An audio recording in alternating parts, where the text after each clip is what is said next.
সকাল হতেই শুভ ফোনটা অন করে দেখে অদ্রিজার প্রায় 40টা মিসড কল। শুভ ভেবে পায় না মেয়েটা পাগল নাকি। শুভ যে ওকে ইগনোর করে সেটা কি অদ্রিজা বুঝতে পারে না, নাকি বুঝেও না বোঝার ভান করে? এই সব ভাবতে ভাবতেই আবার অদ্রিজা ফোন করে। তুমি কি পাগল নাকি? এতবার কেন ফোন করেছ? জানোই তো আমি পাগল। একবার ফোনটা ধরলেই হতো, তাহলে এতবার ফোন করতাম না। কি এত গুরুত্বপূর্ণ কথা ছিল যে এতবার ফোন করতে হলো? সেরকম কিছু না। তুমি ঠিক আছো কিনা সেটা জানার জন্য ফোন করেছিলাম। ঠিক থাকবো না কেন? কি হয়েছে আমার? না, কদিন আগে অফিসের কাজের খুব প্রেসার ছিল তো, তাই খবর নিচ্ছিলাম। মেয়েটা সব জানে। আসলে শুভর মা সব কথা অদ্রিজাকে বলেন, আর এইভাবেই অদ্রিজা শুভকে জ্বালায়। শুভ জানে অদ্রিজা ওকে খুব ভালোবাসে, কিন্তু শুভ অদ্রিজাকে ভালোবাসতে পারে না। যত রাগ সব ওই মেয়েটার উপর ঝাড়ে। তবুও অদ্রিজা একটুও রাগ করে না। মাঝে মাঝে শুভরও খুব মায়া হয় অদ্রিজার উপর। ঠিক এই রকম প্রেমে পাগল শুভ একদিন হয়েছিল। বারবার কেয়াকে এইভাবেই ফোন করত। সেই শুভ আর আজকের শুভর অনেক পরিবর্তন। অদ্রিজা শুভর ব্যাপারে সব জানে, সব জেনেই ওকে ভালোবেসেছে। শুভ অনেকবার চেষ্টা করেছে কেয়াকে ফোন করার জন্য, কিন্তু কেয়া ফোন রিসিভ করেনি। আগামীকাল কেয়ার বিয়ে। শুভ যে শেষ একবার কথা বলতে চায়। ভেতরে ভেতরে শুভ যে শেষ হয়ে যাচ্ছে তা কি কেয়া বুঝতে পারে না? এত বছরের সম্পর্ক শুধুমাত্র চাকরির জন্য শেষ হয়ে গেল। কতবার কেয়া বলেছিল শুভকে ছাড়া ও অন্য কাউকে ওর সাথে কল্পনা করতে পারে না, আর আজ সব মিথ্যে হয়ে গেল। সরকারি চাকরির পায়ের তলায় ভালোবাসা চাপা পড়ে গেল। কেয়া অবশ্য বারবার বলেছে তার কিছু করার ছিল না, বাড়ি থেকে চাপ দিচ্ছে। সত্যি কি কেয়ার কিছু করার ছিল না? আরো কয়েকটা বছর চেয়ে নিতে পারত। ছেলেটা তো চেষ্টা করছিল একটা চাকরির জন্য। যদি ওর পাশে কেয়া থাকতো তাহলে নিশ্চয় কিছু না কিছু একটা হতো। কেয়া তা করেনি। ভালোবাসাটা অপশন বানিয়ে দিল। বাড়ির পছন্দ করা একজন টিচারের সাথে বিয়ে করার সিদ্ধান্ত নিল। শুভকে ফোনে কিছু মিথ্যে বলে নিজেকে শুভর কাছে পরিষ্কার রাখতে চাইল। এমন ভাব দেখালো যেন সত্যি ও খুব অসহায়। বাড়ির কাছে এসে শুভ কেয়াকে আবারও একবার ফোন করল। কি হলো, এত রাতে ফোন করছো কেন? কেয়া, আমি মরে যাব তোমাকে অন্য কারোর হতে দেখলে। এইসব বলে আমাকে ভয় দেখিও না শুভ। তুমি জানো আমি নিরুপায়। আমাদের এতদিনের সব কিছু মিথ্যে হয়ে যাবে কেয়া। ভুলে যাও এইসব। আমিও ভুলে গেছি। সে তো তুমি ভুলেই গেছো।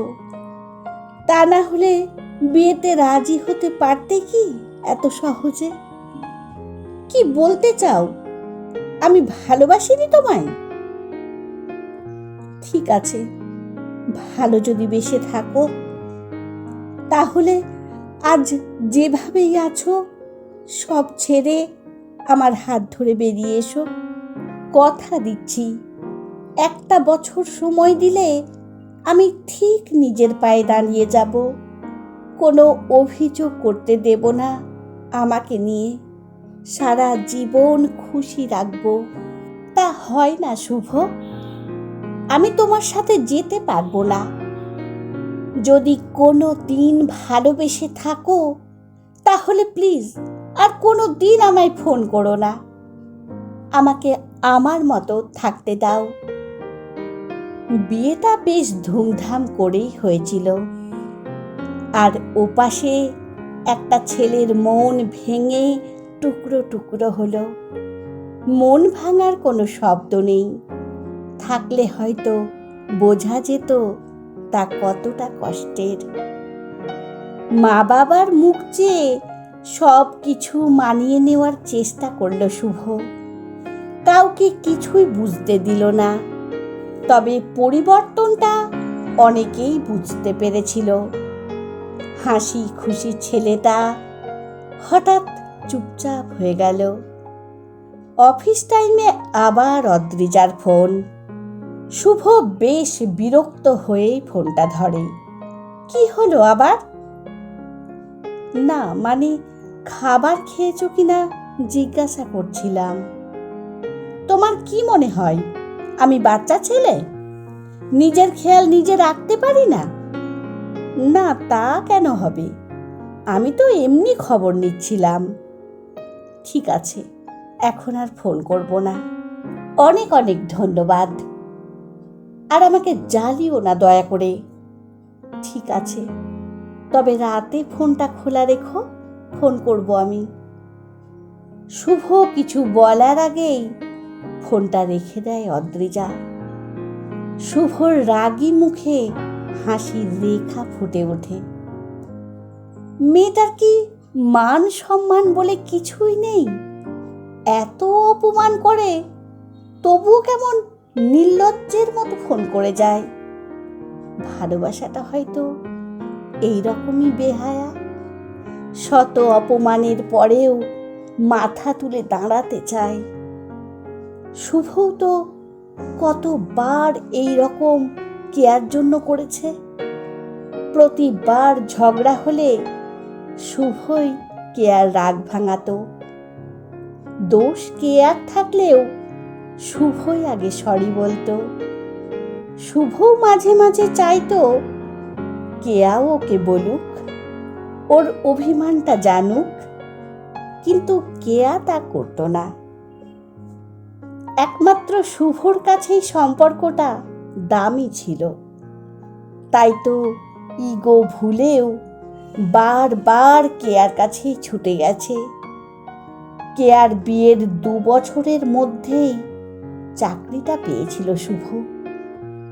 চাকরিটা পাবার পর মনটাও একটু ভালো হয়েছে। মা বাবার হাসি মুখ দেখে অনেকখানি কষ্টটা কমেছে। তবুও নতুন করে আর কাউকে ভালোবাসতে পারেনি।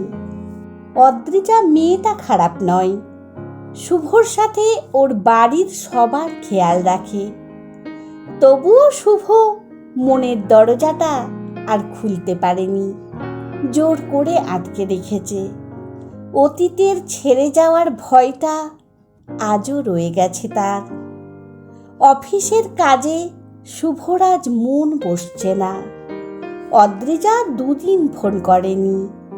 মায়ের মুখে শুনেছে অদ্রিজার শরীরটা খারাপ, কিন্তু নিজে থেকে একবারও ফোন করে খবর নেয়নি। কিন্তু বারবার ফোনটার দিকে তাকিয়ে আছে, যদি একবার অদ্রিজার ফোন আসে তার জন্য। লাঞ্চ টাইমে ফোনটা বেজে ওঠে। ফোনের স্ক্রিনের দিকে না তাকিয়েই কোনোভাবে ফোনটা ধরে শুভ। হ্যাঁ, ঠিক আছে তো? জ্বর আর নেই তো? ওই পাশে একটা নিস্তব্ধতা। ফোনটা এবার ভালো করে দেখে শুভ। স্ক্রিনের নাম্বারটা অদ্রিজার নয়, আলাদা একটা নাম্বার। শুভ এবার ভারী গলায় বলে, হ্যাঁ, কে বলছেন? আসলে আমি একজনের ফোনের অপেক্ষা করছিলাম, তাই না দেখেই বলে ফেলেছিলাম। ওই পাশে নিস্তব্ধতা কেটে জিজ্ঞাসা করে, কেমন আছো শুভ? শুভ চমকে ওঠে। গলার স্বরটা যে খুব পরিচিত। কোনোভাবে নিজেকে সামলে নিয়ে বলে, কেয়া, এতদিন পর হঠাৎ ফোন করলে যে? সব ঠিক আছে তো? হ্যাঁ, সব ঠিক আছে। একবার দেখা করতে পারবে শুভ? কিন্তু কেন? কি কথা আছে এখন বলো? সব কথা ফোনে হবে না, দেখা করাটা খুব দরকার। কেয়ার গলাটা খুব করুণ মনে হলো শুভর, তাই কিছু না ভেবেই দেখা করার জন্য হ্যাঁ বলে দিল। একটা রেস্টুরেন্টে দেখা করবে বলে ঠিক করলো। অফিস থেকে বাড়িতে ফিরে তাড়াতাড়ি রেডি হয়ে বাইরে বেরিয়ে গেল। শুভর মা অবশ্য একটু জোর গলায় বলেছিল, অদ্রিজার জ্বর ছেড়েছে, পারলে একবার দেখা করে আসিস। কথাটা শুভর কানে গেলেও কিছু না বলেই বাইরে বেরিয়ে গেল। অনেক দিন পর কেয়ার সাথে দেখা। বেশ গৃহিণী হয়ে উঠেছে। শরীরে মুখে তার ছাপ স্পষ্ট। কেয়াও যেন এই শুভর সাথে আগের শুভকে মেলাতে পারছে না। আগের থেকে আরো স্মার্ট, আরো হ্যান্ডসাম লাগছে দেখতে। কিছুক্ষণ পর নীরবতা ভেঙে শুভই আগে জিজ্ঞাসা করলো, কি দরকার এবার বলো? সেরকম কিছু না, চাকরি তো পেয়েছো, বিয়ে করনি কেন? করব, তবে আগে আরো একটু জীবনটা গুছিয়ে নিই। শুভর উত্তরে খুশি হলো না কেয়া। ও ভেবেছিল শুভ হয়তো বলবে ওকে ছাড়া সে ভালো নেই, কিন্তু শুভ তো বেশ ভালোই আছে ওকে ছাড়া। আবারও কেয়া বলল, আমাকে একেবারে ভুলে গেছো?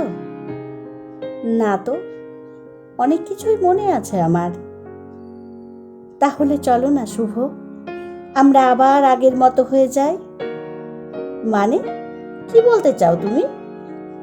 আমি বলতে চাইছি, আমরা যদি আবার লুকিয়ে সম্পর্ক রাখি। লুকিয়ে মানে অবৈধ? তার মানে তুমি বিয়ে করে সুখী নও? ঠিক তা নয়, সুখী হওয়ার ব্যাপার নয়। আমি ভাবলাম, কি ভাবলে? তুমি আবার আমাকে নাচাবে আর আমি নাচবো?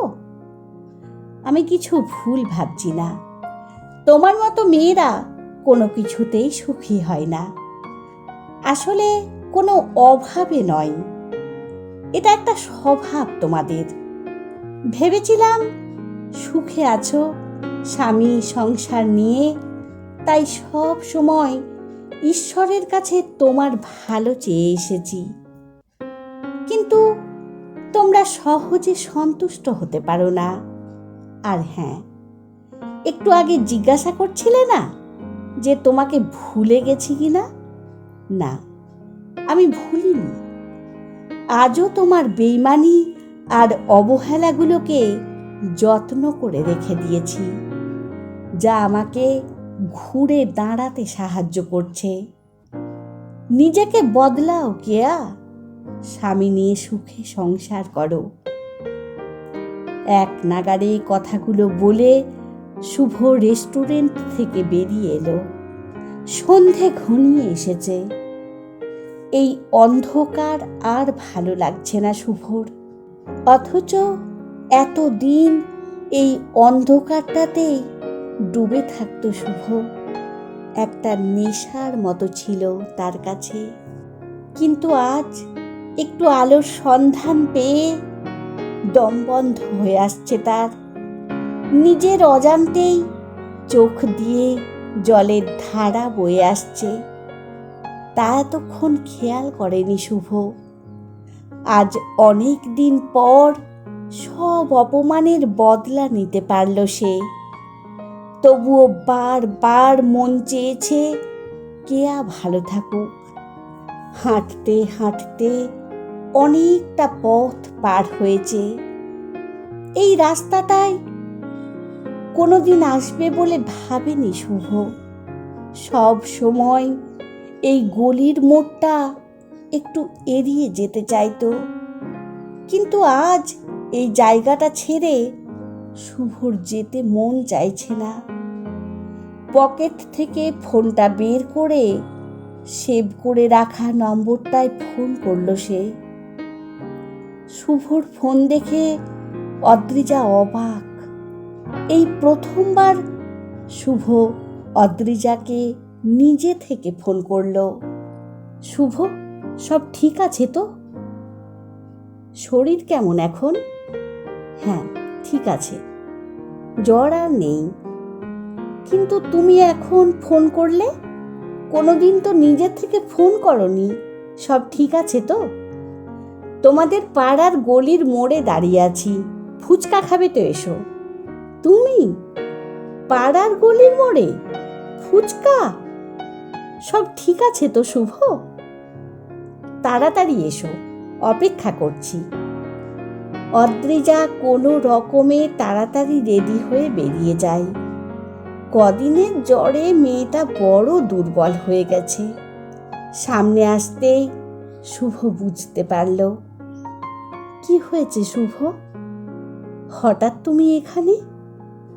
আমি তোমাকে কোনোদিন অপশনে খুঁজিনি। আজ সমস্ত মোহ মায়া কাটিয়ে তোমার কাছে এসেছি অদ্রিজা। আমায় একটু আলো দিতে পারবে? ভালোবেসে জীবনটা গুছিয়ে দিতে পারবে? আমি আজীবন তোমায় ভালোবেসে যাব, আর কোনো দিনও রেগে কথা বলবো না। চোখের জল লুকিয়ে অদ্রিজা জড়িয়ে ধরল শুভকে।